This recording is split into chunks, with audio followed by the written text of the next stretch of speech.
మా నిన్నేటి కథలకు స్వాగతం. అనగనగా ఇక కథ మొదలెడదామా? రోజు సాయంత్రం కాగానే ఇద్దరు స్నేహితులు కలిసి అలా సరదాగా నడుచుకుంటూ కబుర్లు చెప్పుకుంటూ ఊరంతా ఓ చుట్టు చుట్టి 8 గంటలకల్లా వారి వారి ఇంటికి చేరుకునేవారు. ఇలానే ప్రతిరోజు చేసేవారు. అయితే వారిద్దరూ నడిచే దారిలో ఓ పాల వ్యాపారి అతను పెంచుకుంటున్న ఆవును ప్రతిరోజు కర్రతో కొట్టేవాడు. చిరాకుతో ఎన్నో మాటలు కూడా అనేవాడు.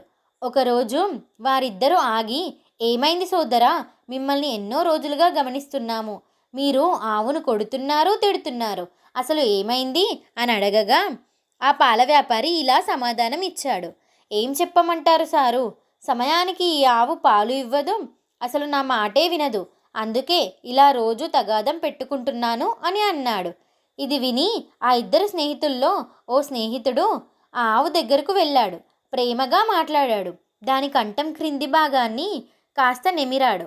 దానిని ఎంతో సంతోషపెట్టి ఆహారం అందించాడు. ఒక్కసారిగా ఆ ఆవు కళ్ళల్లోకి చూశాడు. ఎంతో కృతజ్ఞతగా చూసింది ఆ ఆవు. సరే సోదరా, ఇక మేము వెళ్ళొస్తాము అని చెప్పి స్నేహితులు వారింటికి వెళ్ళిపోయారు.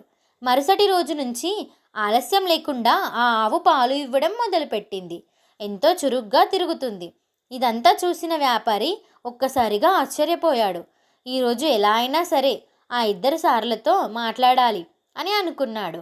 వారు ఇద్దరు ఆ వ్యాపారికి సాయంత్రం కనిపించారు. కనిపించగానే ఆ వ్యాపారి ఇద్దరు స్నేహితులతో ఇలా అన్నాడు. సారు, మీరు ఏం మందు పెట్టారో ఏమో, నా ఆవు మాట వింటుంది, పాలు కూడా పుష్కలంగా ఇస్తుంది. ధన్యవాదాలు సారు అని. సంతోషం అంటూనే ఇద్దరు స్నేహితుల నుంచి ఓ స్నేహితుడు ఇలా అన్నాడు. చూడు సోదరా, ప్రేమగా చెప్పాలి, అర్థమయ్యేలా చెప్పాలి, ఓపికగా చెప్పాలి. పాపం ఆవు ఒక సాధు జీవి, అహం తెలియని జీవి, ప్రేమతో చెప్పాలి కదా అని ఆ వ్యాపారి కళ్ళు తెరిపించాడు. ప్రేమ అంటే ఏంటో తెలియజేశాడు. ఈ కథలో నీతి ఏమిటంటే, ప్రేమే నిజమైన మానవతా నైజం. ప్రతి జీవిని ప్రేమించాలి, ప్రేమను అందించాలి. ప్రేమతో మీ నిన్నేటి కథలు. ఇదన్నమాట ఇవాల్టి కథ. మా కథ కనుక మీకు నచ్చినట్టయితే లైక్ చేయండి, షేర్ చేయండి, అలాగే మా ఛానల్ని సబ్స్క్రైబ్ చేసుకోండి. అలాగే మా కథ మీకు ఎలా అనిపించిందో కమెంట్ సెక్షన్లో మాతో షేర్ చేసుకోవడం అస్సలు మర్చిపోకండి. అయ్యో మర్చిపోయాను, పక్కనున్న గంట కనుక మీరు కొట్టారనుకోండి, మేము ఇలా కథలు అప్లోడ్ చేయగానే అలా మీ దగ్గరకు వచ్చేస్తాయన్నమాట. మరొక మంచి కథతో మళ్ళీ కలుసుకుందాం. అప్పటి వరకు మా ఛానల్ పైన ఒక కన్నేసి ఉంచండి.